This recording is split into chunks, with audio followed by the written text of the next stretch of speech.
Rap has evolved so much over the past years that it gave birth to new and never heard genres before. On the other hand, you get artists that just try to make it out there and miserably fail, despite them trying to work on their craft as much as possible. And then you have Playboi Carti, the guy who's extremely mysterious and makes it impossible to squeeze some information about him. At least, that's what he got people into thinking about him. In fact, Carti has always been the normal type of person, a person who socialized with everyone in their sight. But that changed since the goth aesthetic that he adopted in the early 2019, and that's what makes him loved by millions of people across the globe. With that in mind, we have to get the answer to the question, why is Playboi Carti still relevant, even after more than 12 years of putting music out there? Let me just dive deep into Carti's early life so we can better understand who is Playboi Carti. Jordan Terrell Carter was born on the same day when Tupac died, hence why people consider that he's Tupac but reincarnated, creating all kinds of wacky and meme theories about Carti. Carti never leaned into music when he was a kid, but rather into basketball. I used to be a hoop star. I had hoop dreams. I was young AI, didn't go to practice. That was the time when I was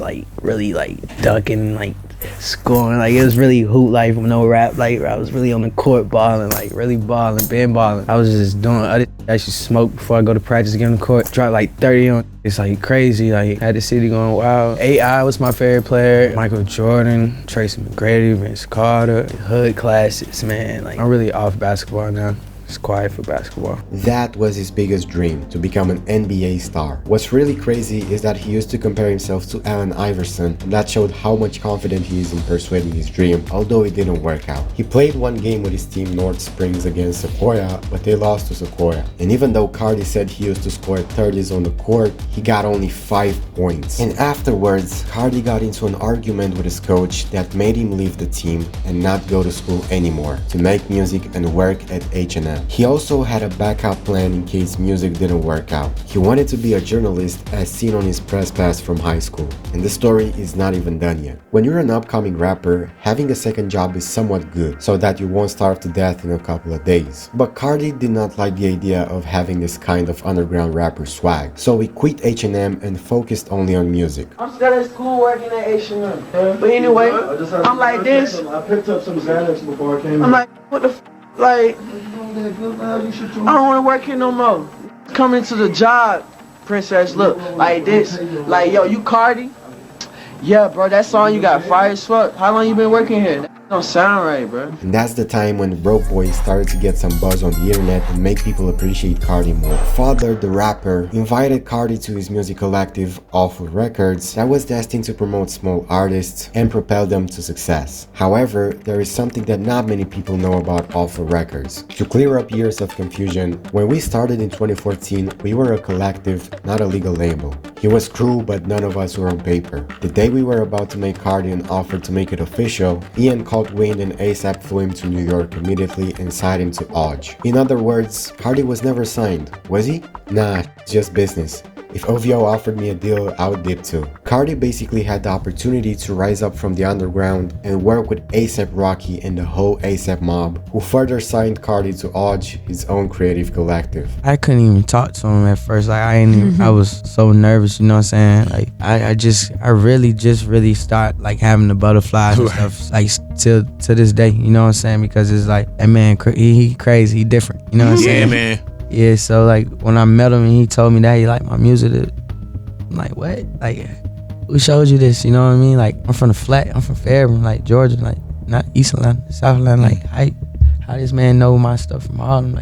You know what I'm saying? It was just crazy. At this point, Playboi Carti becomes bigger and bigger as the day goes. He's friends with Rocky, Ian Connor and Gunnar Stahl, works together with Tyler, the creator, on telephone calls, and drops one of his most important projects called, and you might not expect it, Playboi Carti. This mixtape is one of the founding projects of SoundCloud rap because Carti got SoundCloud so popular that everyone was raging over SoundCloud and finding more and more artists there like Lil Uzi Vert, Thousand Man Funny, Uno the Activist, Lil Yachty, 21 Savage, and more. This was the era when people would call artists mumble rappers. Carti gets to taste the success that is driven by his craft as a musical artist. Travis and Uzi also collab with Carti to get out as many classics as possible, but one of them had a strong and close relationship with him, Lil Uzi Vert. Together, they put out a ton of classics like Left Right, Woke Up Like This, Shoota, Break the Bank, and 100 more songs that are not released at the moment. How many records do y'all have together that we haven't heard?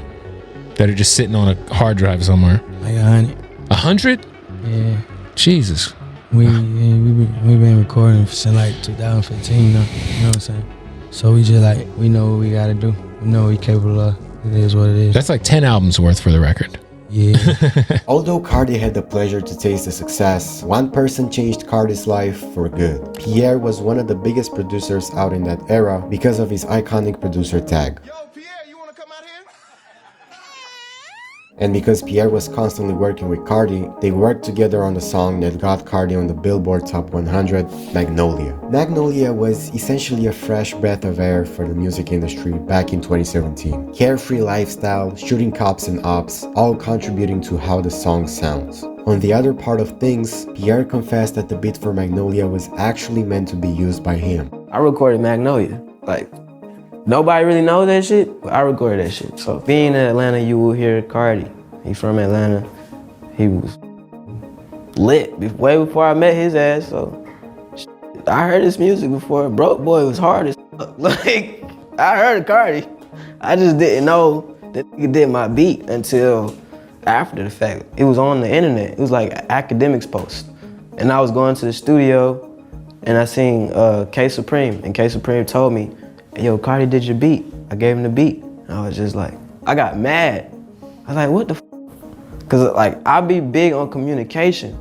And that's what the problem I'm going through right now is just running off with my beats and dropping songs with no communication. Once I talked to him, he was on the same page. He's like, you pull up to the studio. Cause I don't email beats. I don't like to do that. I like to be in the studio, create that vibe, so. After Magnolia dropped on the internet, Carti decides to take a hiatus and not drop any new project. However, a tweet gets posted by Carti saying, Carti album at 12 AM.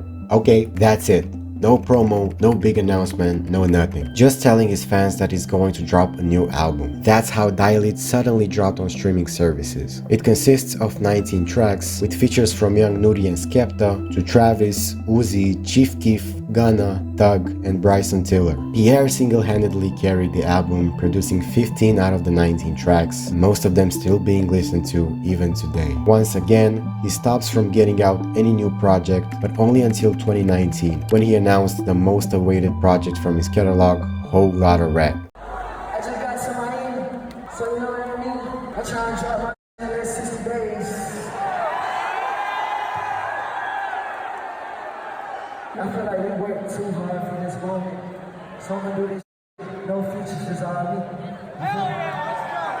Fans are really excited to get this album in the next 60 days, but that turns out to be a lie coming out from Carti, as fans would realize that he's just lying. He postponed this album a lot of times, from 2018 till 2020, while in the meantime, hackers would leak a ton of songs that were meant to be dropped with the first version of Whole Lotta Rat. This is when songs like PC Pamper and Cancun would hype up Carti even more across the internet, with references made to Kid Cudi on PC Pamper and the infamous snippet of Cancun with Skepta in an underground parking lot. Something that fans don't really know is that Playboi Carti would strategize this rollout and become mysterious by not announcing any projects, and therefore build a massive hype around his name, but at the same time lying, postponing, and trying to find excuses to why he's not dropping Whole Lotta Rat. In other words, he put out the Frank Ocean card. Time's going by, but Tyler the Creator is here to save the day and drop Igor, another classic album that dropped back in 2019. Someone unexpected gets a feature on Tyler's album, and that's Playboi Carti. Earthquake becomes the #1 song from Igor, and therefore Carti is acclaimed by his fans again for the effort he's done with Earthquake. It's been more than 60 days, as Carti mentioned while on tour. Still no album out and nothing new out there. Hackers keep leaking songs on the internet from his vault, and Carti keeps on postponing Whole Lotta Rat, getting into a more grunge and punk type of aesthetic, wearing all kinds of archive brands like Raf Simons, Rick Owens, Number 9, and many more. In an interview with The Fader, Carti says that he could be done with the album if he wanted to, but he's just trying to top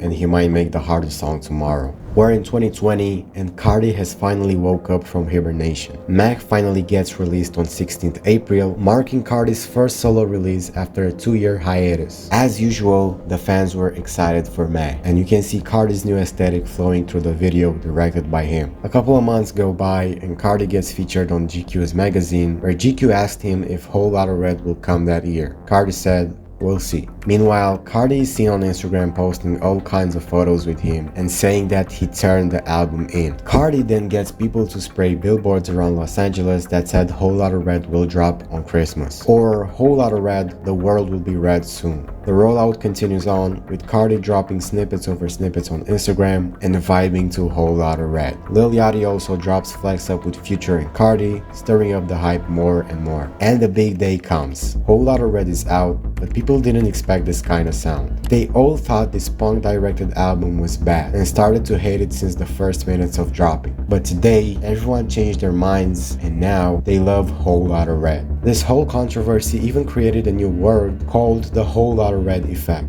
which means the effect of the majority hating on something then bandwagoning it later on. Fans were finally happy to see that Carti dropped the album, embracing Carti's aesthetic all over the world. And this was just the start, because in the meantime, Playboi Carti has done a ton of things for his persona. Opium was Carti's first ever label, in which he got Ken Carson, Destroy Lonely, and Homicide Gang signed. They all started to wear black more often, and more especially embracing Rick Owens as their go-to in fashion. Fans were going so crazy after this aesthetic that everyone in the world would start to copy each other and wear Rick Owens. Then, a new rollout started for Narcissist, but as we all know, Carti once again did the Frank Ocean thing and eventually scraped the whole project. He got tours and concerts going on all over the planet these last 3 years and continuously making fans love his work a lot. And the next thing you know, Carti delivered last year with yet another brand new rollout. This time, we got Music just dropped after people were waiting Carti to drop it for more than a year, with songs like You're the Moon, 2024, Goodbye Air, and many more songs. Carti slightly changed the aesthetic this time and started to embrace colors with baggy clothes and different approaches of styling. He even made Hood by Air popular again just because he wore a couple of pieces from that brand. This just shows how much power you have as a public person. Everyone loves you so much that they start copying you just because you're being yourself in some kind of way. Carti did the same thing with the rollout for Music as seen in his post. The old Smack DVD logo in the corner, the snapbacks, baggy jeans, Timberlands, they all scream the 2000s. Why is that though? Because Carti got heavily inspired from Lil Wayne. Let's just take a look at this. This is the music video for We Be Steady Mobbin'. In the intro, you can see Lil Wayne wearing a custom Everlast boxing coat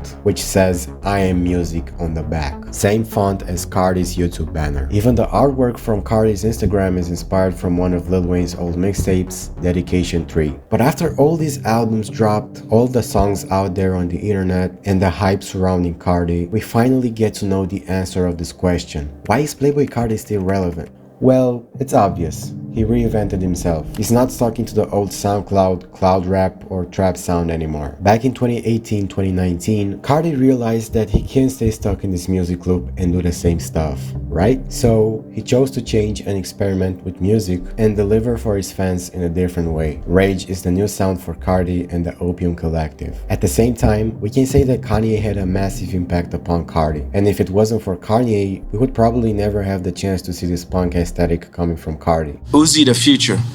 Uzi. I just need to tell you that. Well, really, you know what it is? It's always two. It's always two at a time. You know what I mean? It's really Carti and Uzi. It's really Carti and Uzi. Playboi Carti and Uzi. Carti is one of the most appreciated artists simply because he's someone you can vibe to. Someone who makes music for the vibes and doesn't follow the same 2000s hip-hop recipe. Carti did the right thing by changing his vision upon music and made himself stay relevant even today in the big 2024. Congrats, Carti. He dropped it already? It's out. Yeah, he dropped it as you was doing the video. What it sound like? Ooh, fire. It's crazy. I'm gonna listen to it when I get home. And it's the one with Ken and all that. Ken on it. Not on it, but in the they're video? all in the video. Ken, I saw them. I'm about to watch it in the car. I like the new Carti.